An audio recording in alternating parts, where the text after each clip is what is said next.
لیکن بادشاہت انہوں نے لی کیسے؟ انہوں نے بادشاہت لی اپنے والدین کو جیل میں ڈال کے، بھائی کی آنکھیں نکلوا کے، اور پھر انہوں نے بادشاہت پہ قبضہ کیا۔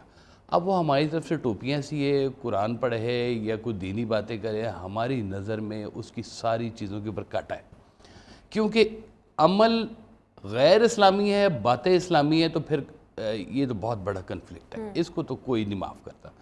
سرکار والے صاحب کہا کرتے تھے کہ دیکھو والدین کو چھوڑ کے کہیں کوئی کامیابی نہ حاصل کر لینا، ان کو بہت زیادہ تم ڈس رسپیکٹ نہ کرنا، ان کے آگے اپنی انگریزی نہ جھاڑنا شروع کر دینا اگر تم بہت زیادہ تعلیم یافتہ ہو گئے۔ والدین اپنی جگہ پہ اپنے دور کے انہوں نے جو بھی حاصل کر سکتے تھے اپنے ایٹماسفیئر میں کیا۔ اگر انہوں نے آپ کو پڑھا لکھا کر یا شعوری طور پر بڑا کر دیا تو سارا شعور والدین پہ نکالنا ہے آپ نے۔ جہاں دنیا پڑی ہے، والدین تو بیٹھے ہی اس لیے ہیں۔ آج جو سلوک کرو گے نا اپنے والدین کے ساتھ، کل تمہاری اولاد تمہارے ساتھ وہی کام ریپیٹ کرے۔ بے شک۔ ایک جگہ جھگڑا ہو گیا تو ایک جوان شخص نے بوڑھے کو تھپڑ مار دیا، اس کو پکڑا ہم نے تو بابے نے کہا کہ روک دو اس کو، نہ اس کو کچھ نہ کہو، یہ میرا بیٹا ہے، اس نے مجھے تھپڑ مارا ہے، اور مجھے یاد آ گیا کہ میں نے اپنے والد کو بھی تھپڑ مارا تھا کبھی۔ صحیح۔ تو جو کرو گے سو بھرو گے۔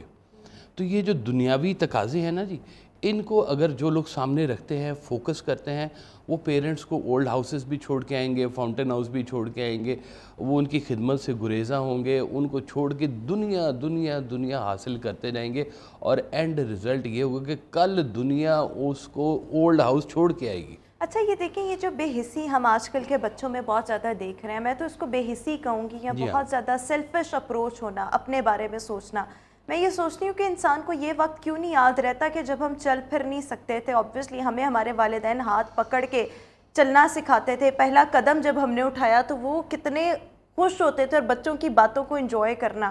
لیکن جب اولاد اس قدر بے حسی کا مظاہرہ کر رہی ہوتی ہے تو کیا وہاں پر، مطلب مجھے سمجھ نہیں آتی کہ میں نے ایسے ایسے بچوں کو ڈس رسپیکٹ کرتے دیکھا ہے جن کے والدین اپنے والدین کی بہت عزت کرتے تھے۔ تو میں کہتی ہوں وہ اپنے والدین کی عزت کرتے تھے تو تم آج ایسے ہو، تو تم جو ڈس رسپیکٹ کر رہے ہو تو تمہاری اولادیں تمہارے ساتھ کیا سلوک کریں گی؟ وہ سب کہا کرتے تھے کہ والدین جو ہے نا جی، یہ آپ کے پاس اگر موجود ہیں تو یہ آپ کا دینی فریضہ بھی ہے، یعنی کہ والدین کی خدمت کرنا ایک عبادت کا درجہ رکھتی ہے۔ جو کہتے ہیں نا، جس کی ماں زندہ ہے اور ماں سے بڑا پیر اور کیا ہوگا، کہ تمہارے گھر میں تمہاری ماں دعا کرنے والی بیٹھی ہے۔ پہلا مرشد جس کو کہتے ہیں نا وہ آپ کے والدین ہوتے ہیں، پہلا گرو جس کو کہتے ہیں آپ کے والدین ہوتے ہیں، پہلا استاد جس کو کہتے ہیں وہ آپ کے والدین ہوتے ہیں۔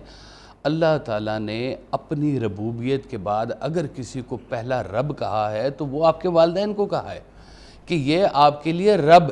ہم لوگوں نے نا اصل میں ایک جو بہت بڑا یہاں پہ ابھی خلا پیدا ہو رہا ہے، وہ خلا یہ پیدا ہو رہا ہے کہ ہم کسی طرح سے اپنی اولاد کو اس بات پہ کنونس نہیں کر پا رہے ہیں کہ دیر از آفٹر لائف، ایک زندگی اور آنی ہے ابھی۔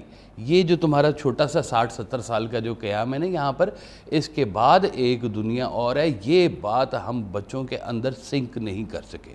سچی بات بتاؤں، جس دن یہ بات کسی کو سنک ہو گئی نا، اس کا رجوع بدل جائے گا۔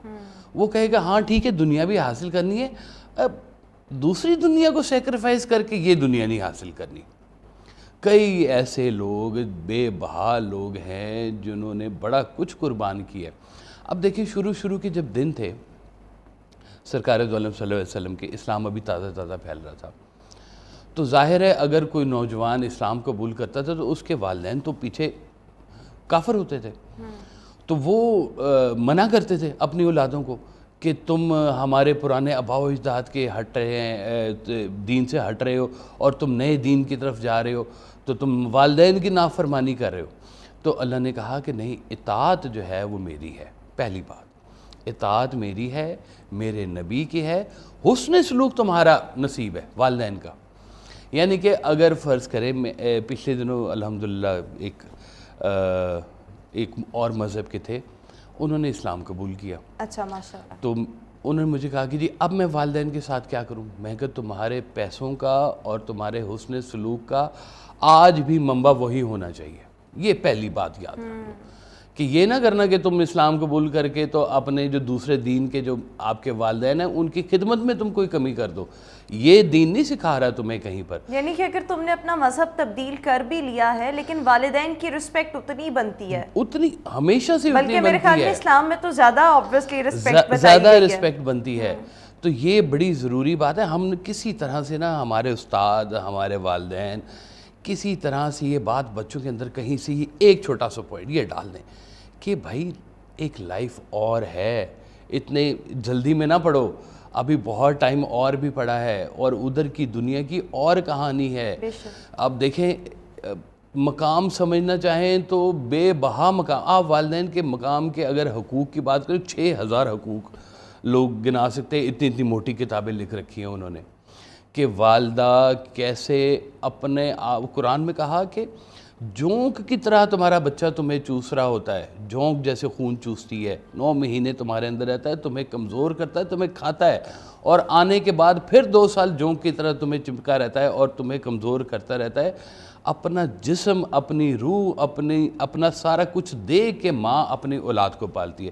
سرکار دو عالم صلی اللہ علیہ وسلم کی خدمت میں ایک آ گیا, نیا صحابی تھا, اس نے کہا جی میرا خدمت کا پہلا حق کس کا؟ تو آپ نے فرمایا تمہاری ماں کا. پھر فرمایا, اس نے پوچھا کہ جی پھر اس کے بعد کس کا؟ آپ نے کہا پھر تمہاری ماں کا. پھر اس نے پوچھا جی اب کس کا؟ اس نے کہا جی, آپ نے فرمایا اب بھی تمہاری ماں کا. 3 دفعہ ماں کا کہا, اور چوتھی دفعہ جب پوچھا تو کہا تمہارے باپ کا.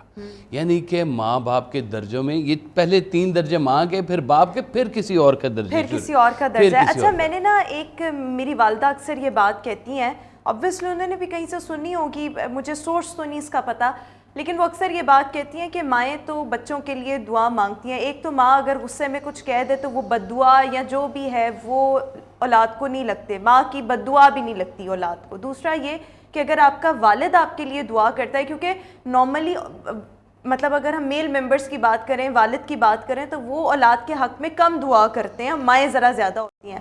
اگر والد کوئی اولاد کے لیے دعا کرتا ہے تو وہ اللہ تعالیٰ بہت جلدی قبول فرماتے ہیں. اس کو بھی میں چاہوں گی, یہ میں نے اپنے بڑوں سے سنا, اپنے گھر میں سن رکھا ہے, مجھے اس کا سورس نہیں پتا. جی جی بالکل ٹھیک بات ہے. تو میں آپ سے یہ پوچھنا چاہوں گی کیا واقعی ایسا ہے کہ جب والد دعا کرے اپنی اولاد کے حق میں تو وہ بڑی جلدی قبول ہوتی ہے, اور اسی طرح ماں اگر آپ کو کوئی بد دعا بھی دے دے تو وہ آپ کو کبھی نہیں لگے گی؟ والد ایسی شخصیت ہے جو اپنی اولاد کو اپنے سے بڑا ہوتا دیکھ کے خوش ہوتی ہے. ہاں, دنیا میں کوئی آپ کو ترقی کرتا دیکھ کے خوش, بہن بھائی میں بھی جیلسی آ جاتی ہے, ہر ایک میں, بہن بھائی میں بھی آ جاتی ہے زبردست. ایک پیرنٹس ایسی ہستیاں ہیں, بے لوس محبت ہے کہ جو آپ کو اپنے سے زیادہ بڑا ہوتا دیکھنا چاہتے ہیں اندر سے, اور ان کی دعائیں اس کے ساتھ ہوتی ہیں, جا بیٹا چلے شاباش تیرے نصیب اچھے اللہ کرے. حضرت موسیٰ علیہ السلام کا واقعہ ہے کہ بہت اللہ تعالیٰ کے لاڈلے نبی تھے, کلیم اللہ سے, اللہ سے گفتگو فرماتے تھے. تو جس دن ان کی والدہ کا وصال ہوا نا, تو حضرت موسیٰ علیہ السلام جب تشریف لے کے گئے تو اللہ نے کہا کہ موسیٰ آج دھیان سے, آج تمہارے پیچھے دعا کرنے والی تمہاری والدہ نہیں ہے, ان کا وصال ہو گیا ہوا ہے, تو دھیان سے. یعنی کہ ماں کی دعا اتنی تھی کہ وہ اللہ بھی لاڈ اٹھا رہا تھا حضرت موسیٰ علیہ السلام کے. اتنی عرش تک جانے والی دعا ہے یہ, جو ماں کی جو دل سے نکلتی ہے نا دعا.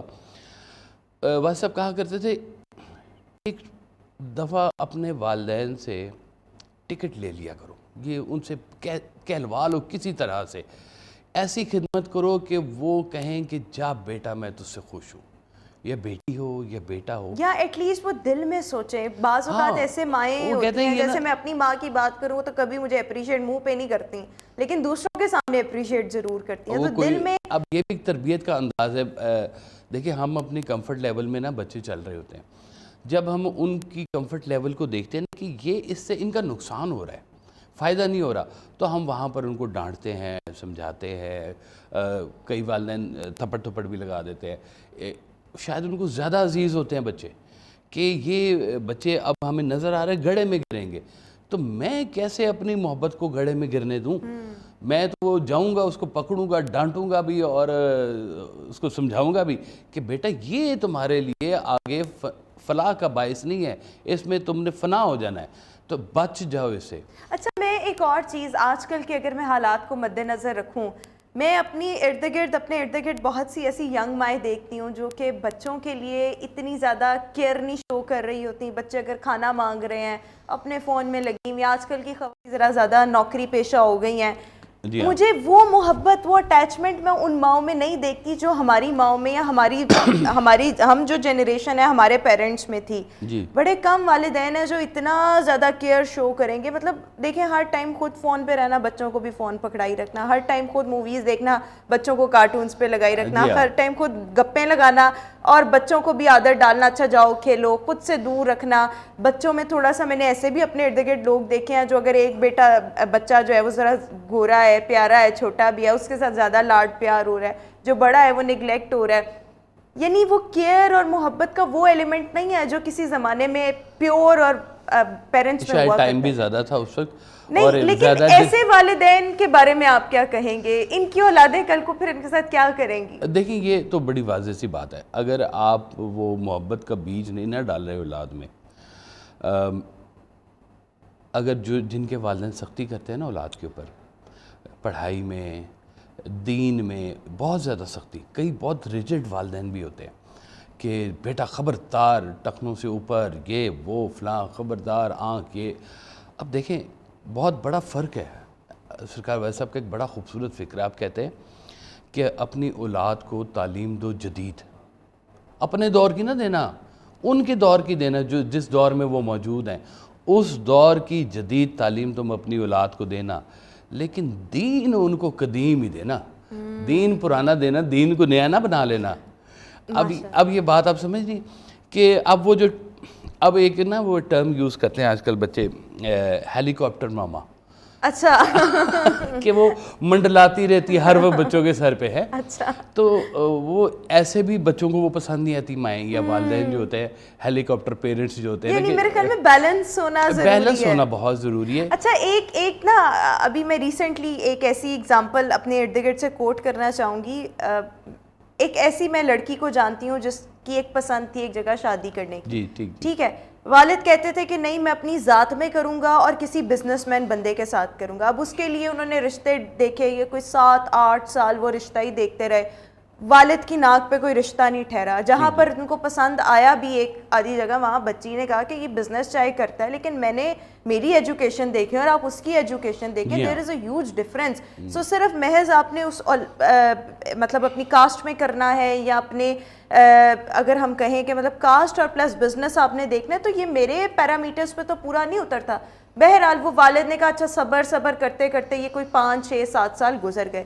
اس دوران بیٹی کو خود ایک جگہ اس کی اٹیچمنٹ ہو گئی. اس نے کہا میں نے یہاں شادی کرنی ہے. والد نے کہا یہاں میں تو نہیں کروں گا. پھر سم ہاؤ والد نے خود شرکت نہیں کی لیکن پورے گھر والوں نے مل ملا کے بچی کی شادی کر دی. اب وہ بچی بہت خوش ہے, اتنی خوش ہے کہ جس کی کوئی حد نہیں. کمپیٹیبلٹی بھی بہت اچھی ہے, لیکن وہ والد کی انا ہے جو اپنی جگہ ہے کہ نہ وہ بیٹی کے لیے کوئی دعا کرتا ہے بلکہ اب اس کو اور دکھتا ہے کہ ہیں میں تو کہتا تھا کہ یہ تو رل کھل کے گھر آ جائے گی, یہ تو خوش ہے. اب ایسے والدین کے بارے میں آپ کیا کہیں گے؟ میں اس طرح کے والدین کے بھی بارے میں آپ کو میں نے بتایا نا کہ ایک ٹرائنگل میں نے آپ کو شروع میں بتائی تھی, والدین, دنیا, دین. شادی ہر بچے کا حق ہے, اور اگر پسند کی شادی ہے جبکہ وہ خوش بھی ہے. نہیں, شادی ہوتی ہی پسند کی ہے. میں آپ کو دوسری بات بتا رہا ہوں, ٹھیک ہے, جبر تو ہے ہی نہیں اس میں. جو جبر کرے گا وہ تو ظلم کر رہا ہے بچوں کے اوپر. آپ یا بچوں کو کنونس کریں یا کنونس ہو جائیں. ایک ٹائم ہے ان کی شادی کا, یہ شادی نہ کرنے کے چکر میں کئی سال بٹھائی رکھتے ہیں. بلکہ کئی تو میں نے اتنے سٹبن پیرنٹس دیکھے کہ جو بچوں کی شادی اس لیے نہیں کرتے کہ بڑھاپے میں ہم کہیں اکیلے نہ ہو جائیں. میں نے ایسی مائیں دیکھی ہیں جو اپنی بیٹیوں کی شادیاں اس لیے نہیں کرتی کہ یہ دوسرے گھر میں کمائی جانا شروع ہو جائے گی. میں نے ایسے اپنے ارد گرد دوستوں میں ایسی ایگزامپلز دیکھی ہیں جو بیٹیاں ہم سے بہت بڑی ہیں. مطلب میرا اور ان میں فرق ہوگا کوئی 8-9 سال کا, لیکن باپ کیوں نہیں شادی کرتا کہ کروں گا تو ذات میں کروں گا ورنہ تم ایسے ہی ٹھیک, یا ذات ہے یا کوئی اپنا مفاد ہے. اس طرح کے پیرنٹس کے بارے میں جو بچوں کا حق مارتے ہیں, آپ ان کے بارے میں یہی آپ کو بتا رہا ہوں. دیکھیں دین کے بارے میں جب آتی ہے نا بات, آپ کے دینی حقوق, شرعی حقوق جو ہے, اس کے اوپر آپ پر والدین کی اطاعت واجب نہیں ہے.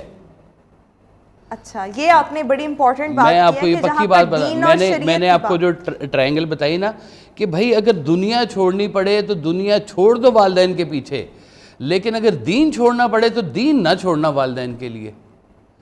یہ آپ یعنی بات کہ اگر سمجھے. آپ کو ایک چیز کی اجازت شریعت دے رہا ہے، آپ کا رب دے رہا ہے، اللہ کا بھی اس پہ فرمان ہے، اسلام قانون دے رہا ہے، پورا تو قانون ہے. پھر آپ you are good to go with it, پھر آپ بالکل، والدین کو نہ دیکھیں. لیکن پھر میں آپ کو یہ راضی بات کریں، بتا نہیں ہوتے تو پھر آپ اپنی مرضی یہی میں کریں. آپ کو بتا رہا ہوں. پھر بھی وہ مرضی کرنے کے بعد بھی اس کے حسن سلوک کا جو کہنا چاہیے منبع پھر والدین ہی لیکن اگر ہونے پھر چاہیے. والدین پریشانی، کیونکہ میں تو اس طرح کی ایگزامپلز اپنے ارد گرد دیکھ رہی ہوں. ہم بھی دیکھتے ہیں جی، میں یہی تو آپ کو بتا رہا ہوں کہ اگر وہ کر بھی لے تب بھی. میں ایک بیٹی کی ایسی ایک شادی ہوئی. کوئکلی کہ وہ وقت کی اچھا قلت جی، ہے، جلدی وہ بتائیے. اس نے شادی کی اور اس نے کہا کہ جی میں اپنی انکم سے والدین کو کچھ دیتی تھی، اب میری شادی ہوگی تو میں بیٹا اب بھی دو.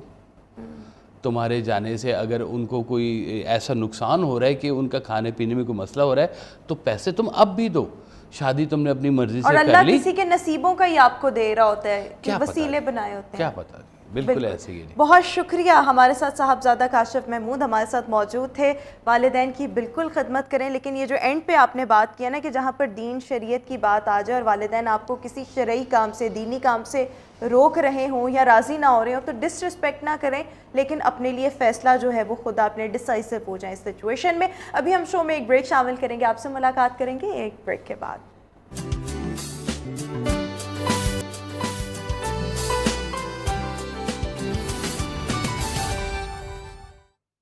Welcome back after the break. اور ویورز ابھی ہم شو میں بات کرنا چاہیں گے ایسی خواتین جو کہ گھر سے باہر نکلتی ہیں اور اسپیشلی جو شوبز میں جانا چاہتی ہیں یا جو ماڈلنگ کی فیلڈ میں جانا چاہتی ہیں. بہت سی خواتین ابھی بہت اچھا کام کر رہی ہیں، لیکن ایٹ ٹائمز ایسے ہوتا ہے کہ بہت سے چیلنجز کا آپ کو سامنا کرنا پڑتا ہے. خواتین ویسے ہی جب گھروں سے باہر نکلتی ہیں، خواہ وہ کسی بھی شعبے میں کام کرنا چاہیں، سو پرابلمز جو ہیں وہ بڑھ جاتی ہیں. لیکن جب ہم ماڈلنگ کی بات کرتے ہیں، شوبز کی بات کرتے ہیں، ایکٹنگ کی بات کرتے ہیں تو چیلنجز ایٹ ٹائمز پہلے سے زیادہ ہوتے ہیں یا کمپیریٹیولی دوسری فیلڈ سے زیادہ ہوتے ہیں. سو وہ چیلنجز کیا کیا ہوتے ہیں اور آبویسلی ان کے ساتھ ڈیل کس طرح سے کیا جا سکتا ہے. جو اسپائرنگ ماڈلز یا ایکٹریسز ہیں ان کو کن چیز کو میک شور کرنے کی، خیال رکھنے کی ضرورت ہے، اس پر ابھی ہم بات کریں گے. ہمارے ساتھ ایکٹریس مریم زارا اس وقت شو میں موجود ہیں. تھینک یو سو مچ مریم. سب سے پہلے تو میں آپ کے بارے میں جاننا چاہوں گی کب سے آپ اداکاری کر رہی ہیں، کیسے یہ شوق ہوا، پھر آبویسلی آپ کے اپنے چیلنجز کیا کیا تھے اور جو دوسری خواتین ہیں ان کے لیے کیا کیا، آنے والی خواتین کے لیے کیا کیا چیلنجز ہو سکتے ہیں، اس پر بھی بات کریں گے.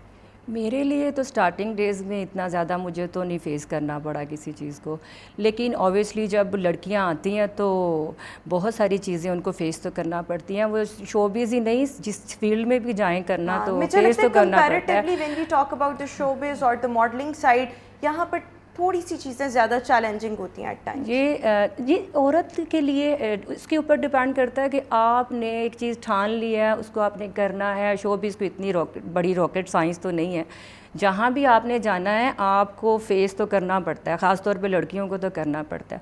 میرے لیے اتنا زیادہ نہیں تھا کیونکہ مجھے پہلے ہی شوٹ میں بہت اچھا کام ملنا شروع ہو گیا اور پھر ان فیو ڈیز مجھے کمرشل ملنا شروع ہو گئے تھے. لیکن فیس تھوڑا بہت تو کرنا پڑتا ہے، آپ کو لائف میں اسٹرگل تو کرنی پڑتی ہے. اور لڑکیاں جب سٹارٹ کرتی ہیں ان کے پاس نہ کنوینس ہوتی ہے، نہ اچھے کپڑے ہوتے ہیں، نہ وہ سیلف گرومنگ کلاسز لے کے آتی ہیں. پاکستان میں جو میں نے دیکھا میرے ٹائم پہ، تب اتنا زیادہ یہ چیزیں نہیں تھیں، کوئی گرومنگ کلاسز نہیں ہوتی تھیں. تب میڈیا میں آپ نے اپنا ایک پروفائل پرنٹ کر کے ڈور ٹو ڈور ڈراپ کرنا ہوتا تھا. اب تو بہت ساری فیسلٹیز آ گئی ہیں، آپ خود ہی ٹک ٹاک پہ یا دوسرے ایپس میں آ کے اپنے آپ کو ہائی لائٹ کر لیتے ہیں. ہمارے ٹائم پہ تو ہم ہماری پراپر ایک پروفائل بنتا تھا، وہ ہم ڈفرینٹ ملٹی نیشنل کمپنیز میں ڈراپ کرتے تھے اور ہمیں کام ملنا شروع ہو جاتا تھا. بالکل ٹھیک ہو گیا. یعنی آپ کا خیال یہ ہے کہ خواتین جب گھروں سے باہر نکلتی ہیں تو نارملی بھی ان کو ویسے ہی چیلنجز کا سامنا کرنا تو پڑتا ہے. آپ کسی بھی فیلڈ میں چلے جائیں. جب ایک خاتون گھر سے باہر قدم نکالتی ہے تو پہلا چیلنج اس کے لیے کیا ہوتا ہے؟ اس کے لیے سب سے بڑا چیلنج اس کی اپنی فیملی ہوتی ہے. اگر وہ آپ کے ساتھ ہے، آپ کسی بھی دنیا کے چلے جائیں، جاب میں چلے جائیں، شو بز میں کہیں پہ بھی چلے جائیں، اگر آپ کی فیملی آپ کے ساتھ ہے تو آپ دنیا کی ہر چیز کے ساتھ فیس کر سکتے ہو. کہ and that's very much true. مجھے بھی ایسے جب ہی میرا لگتا ہے کہ سب سے بڑا چیلنج اگر آپ نے باہر نوکری کرنی ہے، اسپیشلی اگر ہم ماڈلنگ یا شوبز سائڈ کی بات کریں، سو اپنے گھر والوں کو سب سے پہلے تو یہ منانا کہ میں نے نوکری کرنی ہے. نو ڈاؤٹ اب آج کے پیرنٹس جو ہیں وہ بڑے لبرل ہو چکے ہیں، لیکن ابھی بھی کچھ گھر ایسے ہیں جہاں پر پیرنٹس جو ہیں وہ بچیوں کی کمائی کو، بچیوں کا کمانا پسند نہیں کرتے. سو ایسی بچیوں کو گھر والوں کو کنونس کرنا وہ سب سے بڑا چیلنج آتا ہے. پھر دوسرے نمبر پر یہ کنونس کرنا that I would want to go towards the showbiz field اور ٹورڈز دا ماڈلنگ سائڈ. اس میں پھر ایک ایڈیشنل چیلنج آتا ہے بیکاز ہمارے یہاں پر آبویسلی کچھ چیزیں ایسی اس حوالے سے لے کر کے بولڈ فیلڈ ہے. سو پیرنٹس جو ہیں وہ ایٹ ٹائمز بہت زیادہ ڈرے ہوئے ہوتے ہیں، ہیزیٹنٹ ہوتے ہیں. But what do you think جب آپ نے گھر سے باہر قدم نکال لیا اور جب آپ نے کام کے لیے کسی کے پاس گئے تو سب سے پہلے اس حوالے سے کیا آپ کے اپنے ہاتھ میں ہے، آپ نے کس حد تک بولڈ کام کرنا ہے. اور میرے ٹائم پہ تو میں نے امی ابو سے پوچھا ہی نہیں تھا. میں نے پہلا شوٹ جب کیا تو مجھے کرنا تھا، مجھے کچھ بننا تھا. تو جب میرا پہلا شوٹ پرنٹ ہوا تو ہم لوگ ایک گاؤں سے بلانگ کرتے ہیں اور ویسے بھی ہم چودھری فیملی سے ہیں، تو دیر از نو کانسیپٹ اباؤٹ ماڈلنگ. میرا تو گھر سے ہم لوگ پردہ کرتے تھے. تو جب پہلا شوٹ آیا تو میری ماں نے تو مجھے بڑا ہی مارا تھا اور میرے ابو چپ کر کے بیٹھے ہوئے تھے. تو میں نے اپنے ابو سے دیکھیں یہ بھی تو پھر چیلنج ہی تھا نا. ہاں، میں نے اپنے ابو سے ایک بات کی. میں نے کہا دیکھیں امی مجھے ڈانٹ رہی ہیں اور آپ مجھے بیٹا، میں 5 بہنوں کے سے سب سے چھوٹی ہوں، تو میرے ابو نے مجھے ہمیشہ بیٹا بولا. میں نے کہا آپ مجھے بیٹا بولتے ہیں اور آپ کا میرے پہ اتنا ٹرسٹ نہیں ہے تو مجھے کرنے دیں، مجھے کچھ بننے دیں، مجھے بننا ہے، مجھے ایسے اس دنیا سے نہیں جانا. تو میرے ابو نے کہا ٹھیک ہے پتر. میرے باپ نے مجھے بہت سپورٹ کیا. میرے ابو میرے بہت اچھے دوست تھے. پھر آہستہ آہستہ امی کو بھی سمجھ آ گئی کہ ہاں ٹھیک کر رہی ہے کام اور اس نے رکنا تو ہے نہیں، سو میں خوشی سے اجازت دے. ہاں، میری امی پھر میری ساتھ پھر ساری فیملی دیکھیں، جو میری کزنز، جو میرے ریلیٹیوز ہمیں برے ٹائم میں ملنا پسند نہیں کرتے تھے. جب میں ماڈلنگ میں تھوڑا ان ہو گئی، سب کو جاننا شروع ہو گئے، تو وہی میرے کزنز، میرے رشتہ دار مجھ سے فون کر کے پوچھتے تھے کہ آپ فری ہیں، ہم آپ سے ملنے آ جائیں. تو میں کہتی تھی آئیں. میں فری نہیں بھی ہوتی تھی تو میں کہتی تھی کہ آئیے آپ مجھے ملیے، مجھے خوشی ہوتی تھی. اور پھر آہستہ آہستہ سب ٹھیک ہو جاتا ہے. جب آپ کی فیملی دیکھتی ہے کہ لڑکی ٹھیک ٹریک پہ ہے یا لڑکا ٹھیک ٹریک پہ جا رہا ہے، لیکن چیلنجز آئے. جس طرح سے آپ نے کہا کہ میرے لیے جب میرا پہلا شوٹ آیا تو مجھے مار بھی پڑی بڑا. تو یہ چیلنجز ہوتے ہیں کہ آپ نے اگر ایک ڈفرینٹ فیلڈ میں جانا ہے یا اگر ایک بولڈ فیلڈ میں جانا ہے، سو آپ کو وہاں کے لیے پھر زیادہ کنونس بھی کرنا پڑتا ہے، منانا بھی پڑتا ہے، ایٹ ٹائمز مار بھی کھانی پڑتی ہے جس طرح سے مریم نے کھائی. اچھا، مزید کیا کیا چیلنجز ہوتے ہیں جب آپ اس فیلڈ میں ان ہو جاتے ہیں؟ اسپیشلی ایک ہوتے ہیں جیلسی. سو باقی خواتین اور آپ کے درمیان وہ جو جیلسی والی چیزیں ہوتی ہیں ان کو ایک عورت کس طرح سے ڈیل کرتی ہے اور کس کو کتنی سپیس دینی چاہیے، باؤنڈریز اپنی سیٹ کرنا کتنا ضروری ہے، اس پر بھی بات کریں گے لیکن ایک بریک کے بعد.